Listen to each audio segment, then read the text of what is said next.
Swimming in a sea of recently announced Amazon devices is the second generation Echo Plus. It costs $150, the same price as the original, but comes with a totally redesigned look. Like other Echo devices announced this year, the Echo Plus has a new fabric shell and is available in charcoal, heather gray, and sandstone. It's also much shorter than the original Echo Plus and has upgraded Dolby speaker hardware. A 3-inch neodymium woofer and increased volume gives this smart speaker fuller sound and a better bass response than its predecessor. And when you compare the two side by side, you can definitely tell a difference.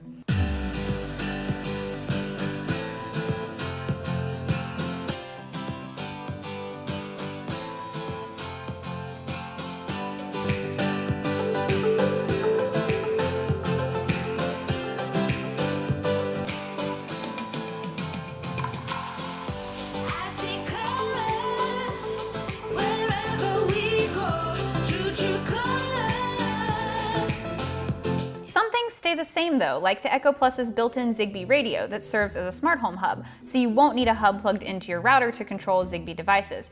Amazon's new Wi-Fi simple setup makes this super easy too. Simply plug in your device and ask the Plus to discover it. There's also a new built-in temperature sensor, so you can set routines to trigger based on the temperature sensed by the Echo Plus. And a new capability called local voice control compresses commands locally on your device, so if the Wi-Fi goes down, you can still turn your lights on and off. With the Echo Dot at $50 and the Echo at $100, is the Amazon Echo Plus worth the extra cash?